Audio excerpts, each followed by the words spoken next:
Kailangan sa mga batang manonood. How did you know I needed someone like you? Hello, Mr. Robles. Hawak ko ang anak mo ngayon si Trixie. 5 milyon para isoli ko sa sa'yo ng buhay. Amin daw sa kanila si Trixie. Sino to? Junik, hanggang ngayon hindi pa rin nahuhuli yung pumatay sa'yo. Sa bangko namatay si Junik. Kinalaman kaya ako sa pagkamatay kay Junik. Iniisip mo dati, yung lalaking to, tsaka si Benji iisa. Noon, siya ang nagligtas sa'yo. Pagkatas ngayon, si Benji naman. Ate, paano kung iisa lang yung lalaking yan? Sa tingin mo ba, magugustuhan mo kung kaibigan lang talaga kayo? Eto, gusto ko to. Bakit mo nga ginawa yun? Baka dahil mahal kita, ikaw ba, Sharina, mahal mo rin ako?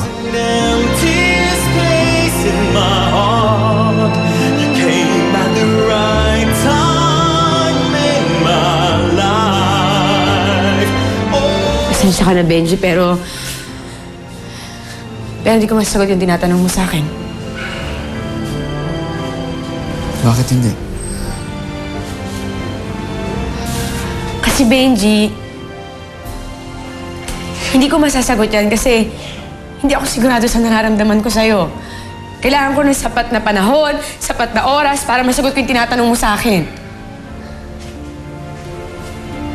Naiintindihan kita.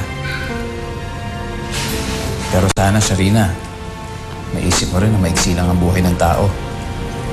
Na kung totoo nga nagmamahalan tayo, bakit pa tayo mag-aaksay ng oras?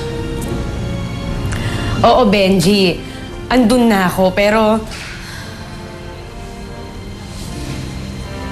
kailangan ko ng sapat na oras eh. Aaminin ko, gusto kitang makilala. Gusto kitang makilala ng lubusan. Pero yung tinatanong mo sa akin, na gusto mo sagutin ko agad, hindi ko mabibigay yan sa'yo.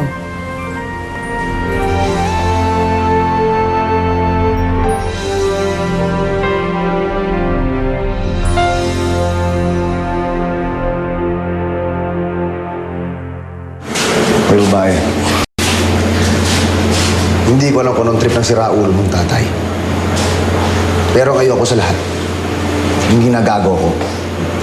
Sino ka pa talaga? Si Trixie ka ba o hindi? Hindi nga ako si Trixie. Tagal-tagal ko na sinasabi niya sa kaibigan niyo na hindi ako yon. Parang may tutol at ayaw makinig sa akin. Hindi ako si Trixie, katulong lang ako doon. Hoy, ikaw katulong ka? Ba't nagbibihis ka ng pangmayaman? Sa trip mong isuot yung suot ng amo ko Makialam ba? Kaya nga sinasabi ko sa'yo, di ba? Uulitin ko ulit, hindi ako si Trixie. Kaya pwede ba kalagan nyo na ako dahil nung isang araw pa ako nangangalay dito. Alam mo yun? Kulit-kulit mo kasi. Sabi ko, Trixie. Eh?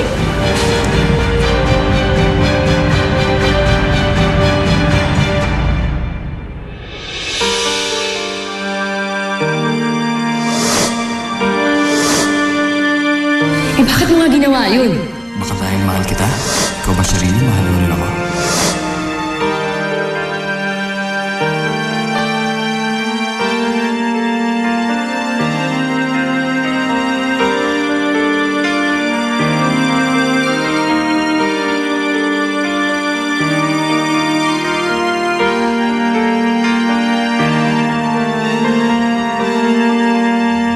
Hindi ko alam kung anong nararamdaman ko sa'yo, Benji.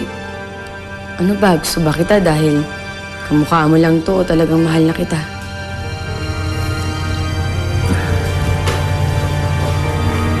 Ate, Monica? mahal mo na si Benji, no? Sabi mo. Kasi ganyan-ganyan din ako kay Junik noon eh. Kinakausap ko yung sarili ko, hindi ako makatulog. Hindi ko alam, Monica, kasi naguguluhan ako eh. Huwag kang mag-alala, ate. Alam mo, sa simula lang naman yan eh.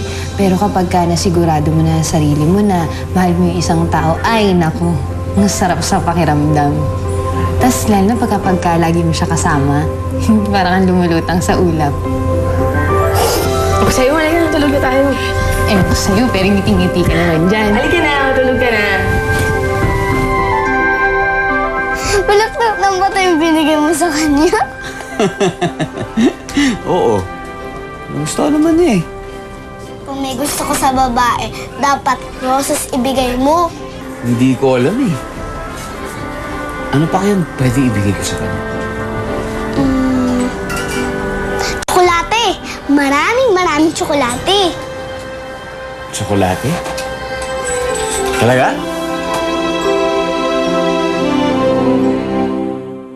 Ano nang gagawin natin? Hindi natin pwedeng pakawalan yan. Dahil siguradong ibibenta tayo niya sa mga pulis. Kasalanan mo to eh. Ha? Kasalanan mo to! Tama na. Ikaw ang kumuha ng litrato eh! Ba't nagkamali ka? Isang malakas ang topak ng babaeng to eh. Akala ko siya na yung amo. Papanggap lang pala. Kailangan namin dispatchahin ng babaeng yan. Paano di-dispatchahin? Ikaw ang bago sa grupo. At ikaw rin nagkamali. Ikaw ang bahalang dumispatcha sa kanya. Bukas na bukas, ayoko nang makita yung babaeng yan. Tayo na.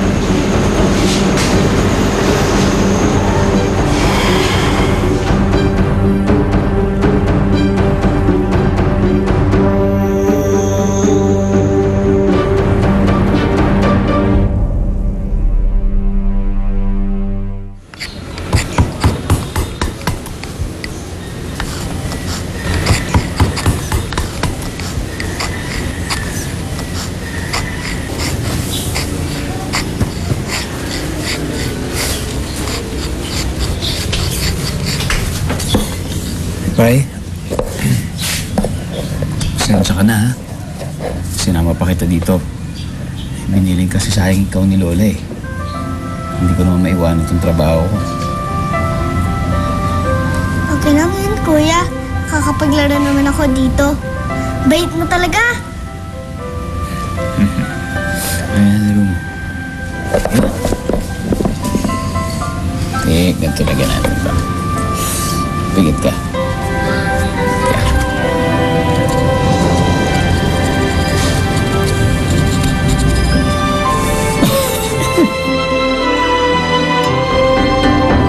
Benji, inom ka munang tubig. Salamat. Nasaan na nga pala yung kapatid mo? Wala na, sinundo na ni Lola. Ah, pumasok na siya sa klase niya? Hindi naman pumapasok si Pepay eh. Hindi siya pumapasok? Hindi. Sayang naman, yung mukhang matalino pa naman yung kapatid mo. Oo, matalino talaga siya. Siya pa nga nagturo sa akin eh, ng mga bagay-bagay. Ah, ikaw pa talaga tinuturuan niya. Eh, ano naman tinuturo niya sa'yo? Kung paano kaligawan. Ay! Oo nga pala. Meron pala akong regalo para sa'yo. Mas dami kasi. Ito. Sabi kasi sa akin ni Pepay, huwag daw ako magbigay sa'yo ng bulaklak na pampatay. Dapat binibili ko sa'yo tsokolate. Ayan. Dami yan. Dami nga. Salamat ah. Sarap. Ah, malapit kayo sa isa't isa ng kapatid mo, no? Oo. Pwede. Tatlo kasi kami magkakapatid. Ako yung panganay. Kaya gusto ko, parati ko sila lahat inaalagaan. Saka hindi ko talaga sila pababayaan. Alam mo, naiintindihan ko yung nararamdaman mo kasi ganyan din ako kay Monica. Mahal ko yun.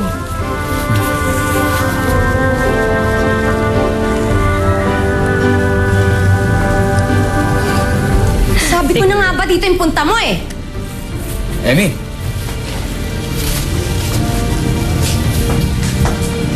Ano ba meron yung babae niya? Bakit mo pinagpalit sa kanya, ha? Emmy, ano mo pinagsasabi mo? Hindi ba sinabi ko na sa'yo na si Sharina ang mahal ko? Eh, paano kung sabihin ko sa'yo buntis ako?